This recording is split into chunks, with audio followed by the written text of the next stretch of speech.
it's very clear to me why the organizers put me in this session, but it won't be clear to you because I'm not going to talk about sort of community assembly and selection of functions.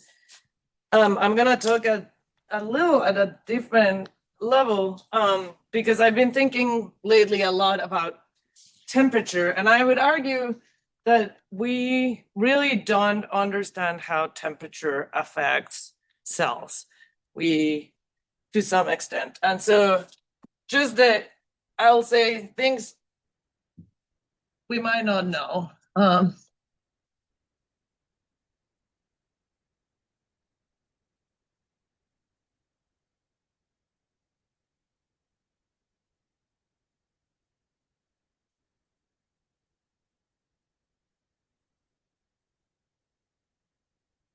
this is by no means an extensive list. But one thing is many organisms, if you ask, they're like, well, proteins denature at a certain temperature and that causes stress. But oftentimes the like maximum temperature of the organism is basically when the organism starts dying, is actually way lower than most of the denaturing.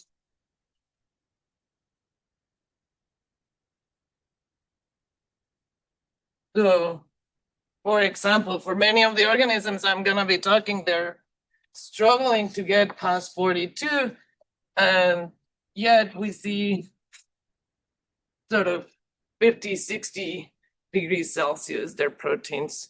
But you don't know for sure, right? Could they Yes. be more sensitive? Yes, and this is like sort of overall distribution. So there's always the possibility that we have limiting factors, particular enzymes that are really susceptible, and those are really shaping. There's also other things. Yeah. It's not like it's like a switch, right? Even at 42, there will be less folded protein. So Yes, you have stress yes, associated yes. with that. Yes, it's a distribution, and so there's that, but it's also not clear. And I mean, maybe someone in this room knows, but it's not clear. Yes, so you're starting to get some denaturing, but you're also getting much more like faster catalytic effects. And so, to what extent are we compensating for those things? And so, I'm not saying this is totally unknown. I just think there's more to what's happening to the organism at higher temperature than just a simple, well, all the proteins are denaturing and the organism is melting down. And so I think there's a lot to understand sort of population responses and community dynamics that we want to start understanding at the lower level of sort of cellular physiology and genetics.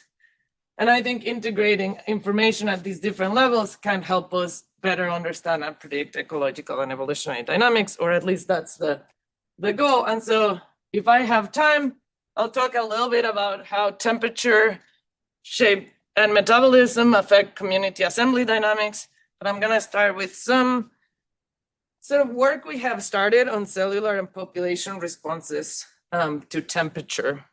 And there I want to be clear, I took the risky move to present you data I'm still sort of working through. And so by no means I understand fully what's going on here. But we basically started thinking, are there metabolic and phylogenetic constraints that could limit adaptation of bacteria to different temperatures? And a grad student in my lab, Ariel Favier, and I went basically all over the state in California and sampled a bunch of soil, and we isolated from soil in these rich media. We basically wanted to get these Pseudomonadales and Enterobacteriales because I've done a lot of work in communities with them and they're good systems, but we got them across the state thinking that maybe if we get them from different environments, they'll have different responses to temperature. And the reason we wanted these particular taxa is because we happen to know that these families are very distinct in how they use carbon in their central metabolism. And so the enterobacteriaceae tend to prefer sugars. They tend to prefer a glycolytic direction of the of carbon metabolism, whereas the pseudomonadaceae tend to prefer organic acids. And this is some work we did with Jean Billa. And so, and also the enterobacteriaceae can ferment. They don't need to, but when there's oxygen, they can ferment sugars. Otherwise, they can also respire them. And so, as expected, I told you that these have very different preferences. So we sample around 600 isolates across this gradient. We measure growth curves of them in at least 6 temperatures of each of them. For many, we did 12 temperatures to be able to fit curves that we felt satisfied with. And this was all done in M9 with glucose. So here, the carbon source they're exposed to is glucose exclusively.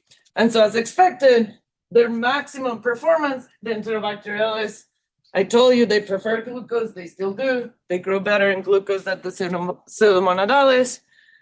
But there's other traits that were consistently different at these groups.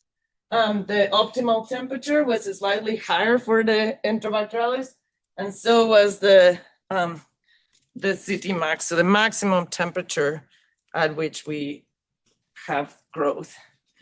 And we can actually be more careful and take into account, yeah. Can you go back? Yeah. Yeah. Just can you just explain what was measured so I can think about Yes. what like the optimum temperature means Yes, and of stuff course. like that? So what we measure is we grab each isolate and we measure the OD over time. And from here, we got maximum growth rate. And actually all the data I'm gonna present, but the patterns are all of them consistent, is not just the maximum growth rate, but basically we cut off at 24 hours. And these are all very fast growing bugs in general. And so by this point, they all had mostly reached a stationary phase. And we calculated the area under the curve here. It's just a little less noisy than the maximum growth rate, but it gives the same patterns. And so we have both sets. And so from here, then we fit, in this case, the area under the curve of growth at different temperatures that we measure. And what you come up with is something sort of like this. And so what we have is the CT max is over here. This is the maximum growth. So that max is this one. The optimal temperature is the temperature at which that point happens. And then the CT mean is here. And for most discussion here, we're actually gonna not pay attention to the minimum, partly because it's very noisy. And it's noisy, and I cannot tell you if it's noisy because we know that it's very variable in general, and there's studies on why that should be the case. But also, we didn't measure. It gets really hard to measure very cold temperatures, and so we don't have enough measurement points here for me to actually trust that whatever I'm seeing here is reliable. And so I'm gonna focus on these 3, which I believe we have pretty good idea of, like our fit is pretty reliable. And so, yeah, as I said, we see these differences, but we can do a little better because these are in a phylogenetic tree, and the phylogeny has information on its own.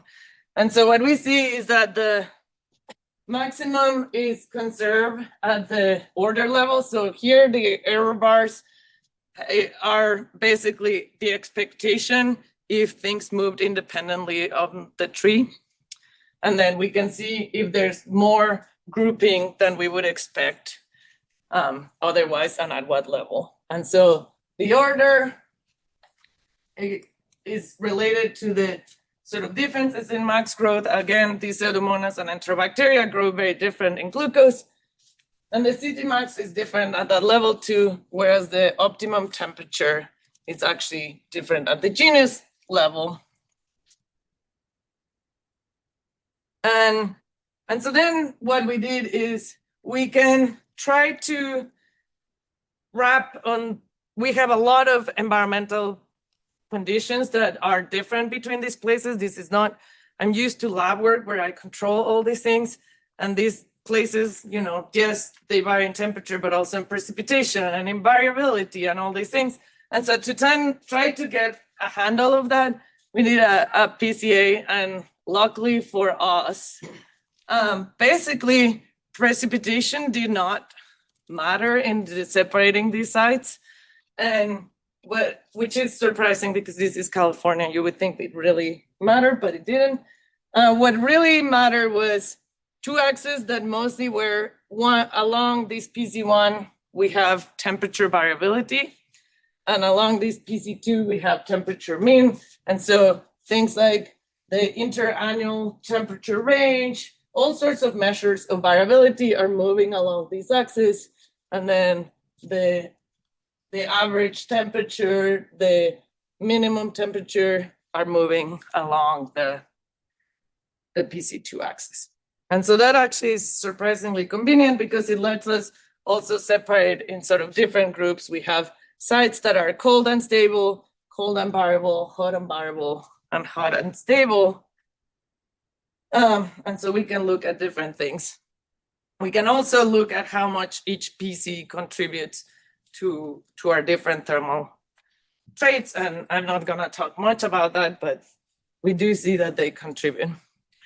And so one thing we found that's striking, I said we have, at the end with things we had to discard or whatnot, we have still 460 isolates that we measure and fit thermal performance curves.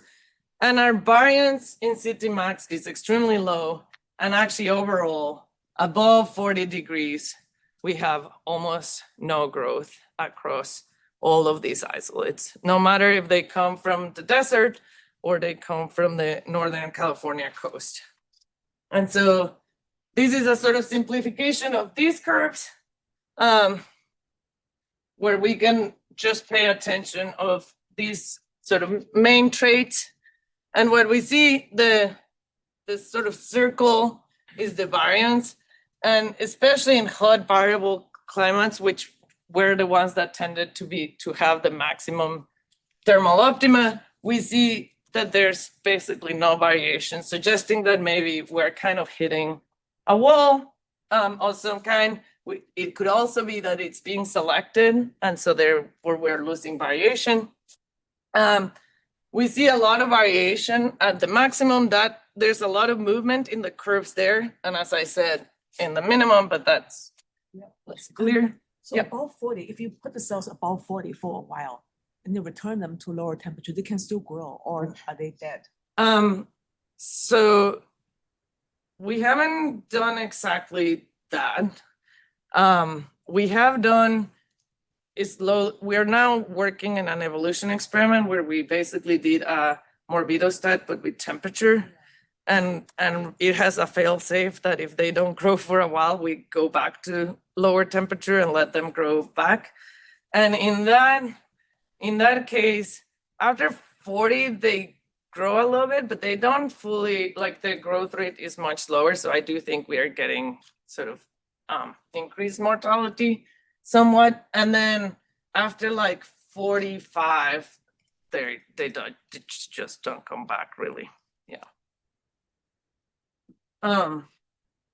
Yeah. And so one thing that was interesting is, for me, is the separation between this hot stable and hot variable environments, where we see a couple things. One, especially in the Enterobacteriaceae, we see that the Ct max and T optimum are a little bit higher in hot variable, and that's something we would expect because as it's variable, you're gonna get sort of higher temperatures, and also you don't want to be, so you are gonna be exposed to higher temperatures on this end. But also what we see is a much reduced variance here and a slight reduction in the maximum growth rate that I haven't fully understood. And so we see that in variable environments, this maximum peak is a little lower than in hot stable. And I don't know why, but we started thinking about it, and there's sort of a few things that I think are happening. Obviously, there's correlations between these traits, but also there's a sort of safety margin that we want to keep. And so I'll get more into details of that, but how steep this slope is and the curvature of that matters a lot for their survival, especially in variable environments, where the sort of geometric and the arithmetic mean, or the mean weighted over time, is going to be very different than the mean performance at the mean temperature. And so basically what we have here is we can calculate the safety margin of these things. So that's going to be the distance between the optimum temperature and the maximum. And so the bigger that margin is, the safer you are when you have like heat waves or variation in the higher range, and the more you're going to be able to tolerate variation. And so overall, we expect that in very variable environments, we should have an even bigger margin, because in those environments, our annual variation of temperature, if we try to match that, if we try to keep our temperature, we're actually going to be underperforming, because our average performance over time, this is not linear, and so our average of the performance evaluated across the different temperatures is going to be different than our performance at the average temperature, due to Jensen's inequality. And so in cold stable, we see that they're pretty safe. Like their optimum temperature is way above the mean annual temperature. They're actually kind of probably losing, and I'll show some graphs, they're probably losing some opportunity in the colder side of the range. In the cold variable, we get a margin that's a little bit bigger. But then in the hot stable, and especially in the hot variable, we start getting that they're actually lower, and that if you had tons of, like, this is a pretty risk. I mean, being down here is not good. And then even being just a little above the mean annual temperature is not great if you have a very variable environment where your performance needs to be much higher than that. And so, as I said, it's not great in these variable environments to have a sort of steep, dramatic change in fitness, but we are also very constrained on how much variation we have in optimum and CT max. And so we can change the curvature here. So if we have our sort of maximum and our CT max and our T opt, we want to sort of minimize these, and we don't want a sort of very dramatic fall like that. But there's not much room to move as long as I cannot keep extending this range. I could change a little this inflection point, but there's no more than that. And probably, I think as they're moving this curve, they're pulling the maximum growth, even though that wouldn't be ideal. So what we did to try to start understanding this data is, okay, what is actually the slope between maximum growth, this slope from the K from the maximum growth to the CT max, and that slope is gonna obviously decrease over the maximum growth, because as I increase the maximum growth, it's gonna get harder unless I can really keep moving on this side. And I said I can't. And so it's gonna go down. But they're actually, given that constraint, they're actually doing very okay. Because I can calculate what that maximum at the top would be, and that's gonna be whatever my maximum difference between CT max and T optimum, that's gonna give me this slope at any given value of peak. And my data are sort of pretty close to that. They're not quite there, but they're way better than if in gray is randomized distributions, if I could vary the traits independently, and they're doing better than the random. And so if I were up here, I'm steeper than expected, and at the sort of limit here, there's just not a lot of room to play. But overall, they're always sort of lower than that. So they are kind of minimizing. Given the constraints on CT max, there does seem to be selection on minimizing how bad this decay is. We're now separating by variable environments, but even then, in most environments, so this figure is very busy, and I apologize, but basically we have here the temperature. I just got this one today. We got this distribution of the temperature that these bugs experience in a year, and then where their thermal performance curves are in the orange and blue. And what we see, as I said, is that in the cold environments, they're kind of missing a ton on the colder side, where they're just not growing or probably very slow. And then in the hot variable and hot stable, in the hot variable especially, they start having parts of the temperature range that are above what they can stand. And so that's what I was meaning by the margin. They're definitely sort of dying there, whereas here in the cold stable, they still have some range. And interestingly, in the hot stable and all the others, all of our best fits were fairly symmetrical, but in the hot variable, they start kind of pushing. So we have some changes in curvature. And so I'll be very quick because the time is up, but we thought then, what about metabolic constraints? Is there anything significant about these two groups? And as I said, they specialize either in one or the other direction of the TCA cycle. And so we grew them this time, so entero and pseudomonas, under different carbon sources along this metabolic. The peak growth is as we would expect. So over here we have the sugars, and the pseudomonas grow less good in the sugars and then better in the organic acids, whereas the enterobacteriales grow better in the sugars and then less good in the organic acids.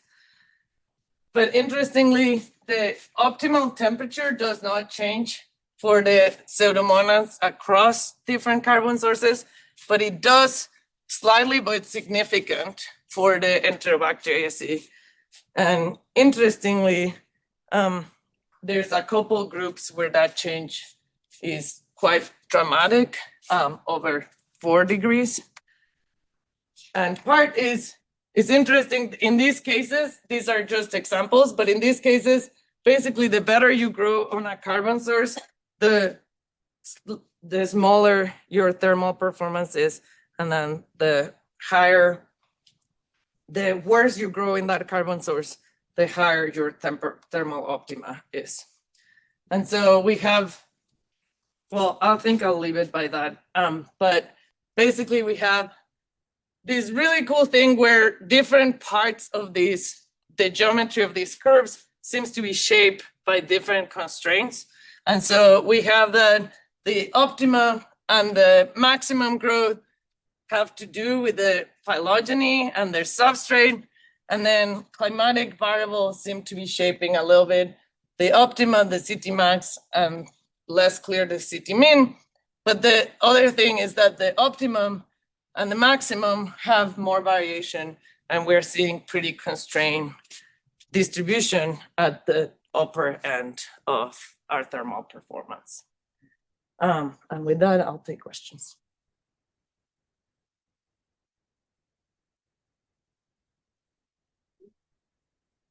Yeah, let's start here. Very quickly, very cool. So I just want to understand your Jensen inequality really clearly. Yes. Your story is, you can conclude based on the fact this is a concave down curve that the average growth rate subject to this thermal fluctuation will be smaller than the growth rate evaluated at the average temperature. Yes. What does that say about the selection story, though? I didn't Yes. get that. So if you are tracking the average, so if you're that's perfect. If your thermal optimum is equals to the mean annual temperature, Yes. then you're actually missing out in performance. Because this is not the tracking you want to be doing. Yes. Right, over there. Yeah. Really great talk. I was wondering if you have looked at genome size differences or protein length differences. I asked this because there's a model by Kendall explaining exactly that curve, which relies on protein stabilities, which are guided by the lengths of the proteins. And it has two parameters which will fit basically this curve. Cool. I can show you. Yeah, that would So be I'm wondering amazing. if there's kind of systematic differences between different species in terms of the proteins, the gene length distributions. Yeah, I would be interesting to look within the Pseudomonas genus because the Pseudomonas have on average like way more genes than the Enterobacteria. And so I'm interested once you account for those sort of phylogenetic distinctions, if that applies. But yeah, that's a really cool, and we have the genomes of all these things, so it should be easy to do. Brief comment and then a question. Especially in yeast, the genetic basis of thermotolerance is quite well studied. Maybe you know this already. By these assays of crossing mutants and so on. Usually what they find in these studies is it's like 1 or 2 factors or 3 or 4, and not like the whole proteome that causes the variation. And it's usually these heat shock proteins or something like that. And then I'm curious about this. So sort of when you're making these curves and you're thinking about the temperature, is that like you have some external remote sensing product or some weather station that tells you what the temperature fluctuations are in the place where you did the sampling? Or is it like you have a sensor in the soil and it tells you what the temperature is where you took the samples from? We have, so all of these places that we sample, we purposely sample because they're preserves in the UC system where they have sampling and they're measuring temperature in the soil, like basically the same depth we sample, that's the temperature we use. And then they also have air and other things.